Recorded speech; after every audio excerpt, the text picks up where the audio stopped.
Hi, I'm Sue Ward and I'm the coordinator of archival collection development at the State Library of South Australia. On the 20th of September 2019, there were millions of people around the world in over 150 countries who participated in a student-led strike for climate change, and this was inspired by Swedish teenager Greta Thunberg. Rallies were organised in all the capital cities of Australia and several regional centres. There was a rally planned for Adelaide, and we thought we should capture the sights and sounds for the State Library's collection and also a record of a historical event. I headed out to the rally with our sound engineer, Peter Kolomitsev, and photographer Toby Woolley in tow. And quite literally, Peter and I were in tow as we were tethered together by a microphone cable. We walked out from the State Library on North Terrace to Victoria Square, mindful of the weather as there had been heavy storms predicted.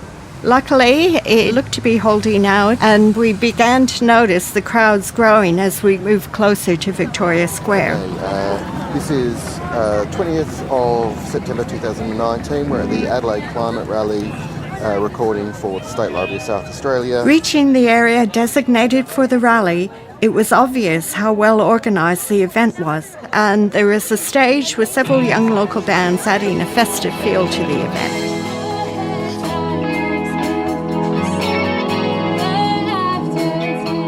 We thought that to gain a complete picture of events, it's important to hear the voices of individuals attending the rally, as well as capturing the speeches. So I asked two simple questions to a cross-section of people in the crowd. The people I spoke to came from all across the city, the suburbs, and as far away as Kadina on the Yorke Peninsula. If you could just tell us where you're from. I live in Crafers West, up in the Adelaide Hills.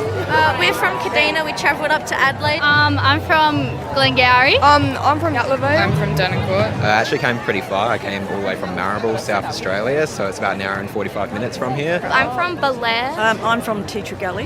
We're from Gawler. I'm from Freeville. From Mount Barker. I'm from Southern Adelaide, so down on the mid-coast. I'm from Kilburn. I'm from Ascot Park. And we tried to ask as many different people as possible, including young children who were supported there by their parents, tweens, teenagers and adults. What do you hope the government to hear from the action taking place today? I want to say that I want them to stop warming the planet because there are polar bears that are dying from ice melting.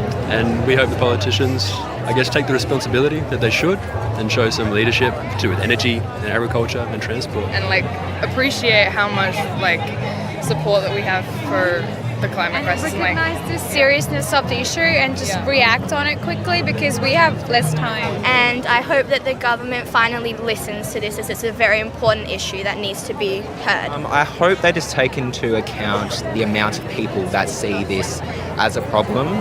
I'm just hoping that we can get some real action on climate change. I'd like to say that it's not really their futures, it's my future, so I think I should decide what happens. We're hoping the politicians will listen to the fact that our planet is warming at a rate that the scientists didn't even predict. We need to work together to stop this because it will become a real problem if we let it keep going. The official speeches started with a welcome to country.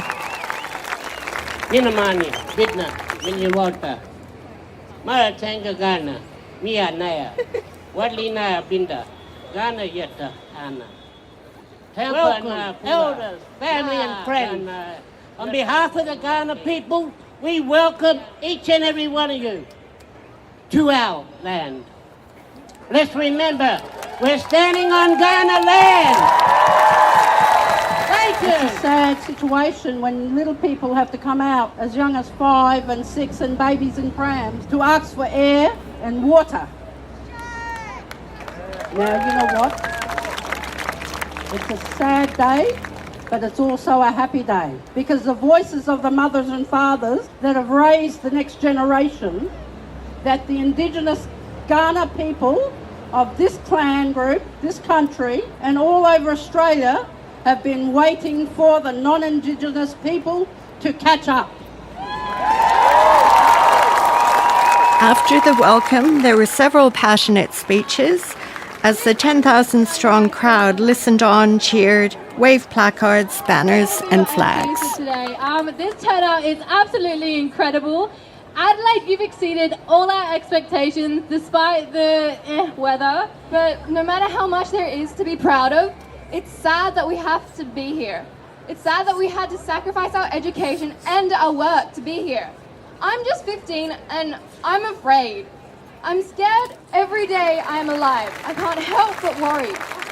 The land should be protected and preserved for future generations. There has been enough abuse, enough exploitation of our land. We say enough is enough. We will not stand by and let our land be poisoned. We will fight and we will continue to fight. How's everyone feeling today? We don't support kids not going to school. To participate in things that can be dealt with outside of school was what Scott Morrison said in response to student pressure for climate action in November last year. What Mr. Morrison fails to realise is that kids are not going to school because of the very fact that this issue has not been dealt with outside of school. In fact, it has not been dealt with at all. Then the march began and headed off down King William Street to Parliament House in North Terrace, and there were chants and drums the entire way.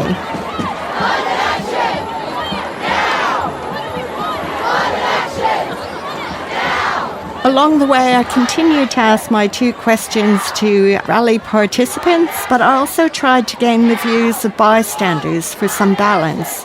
It was harder to engage this group, but the few who were willing provided an interesting perspective. What are your observations of the action taking place today? Yes, I'm from the western suburbs of Adelaide, and my observations of the action taking place right now is that it's very peaceful, which is a good thing.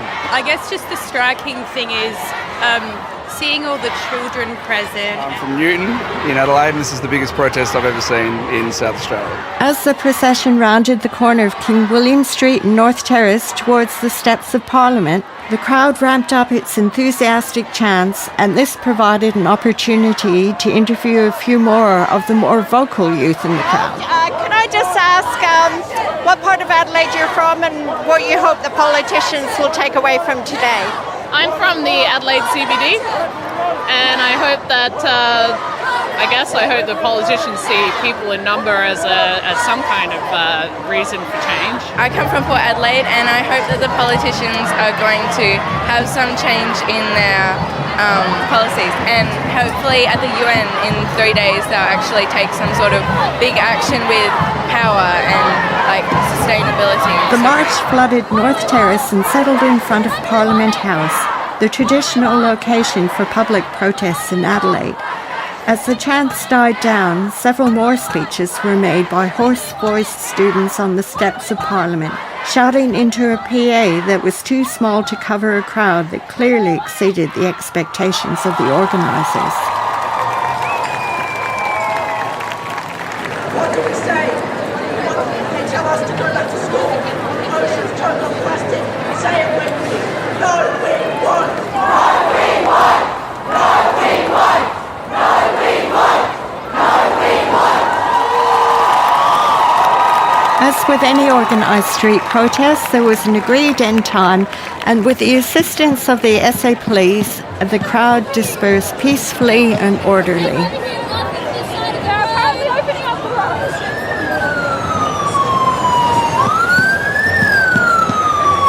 The traffic returned to its normal flow, and we headed back to the State Library to add the sights and sounds we had captured to the collection.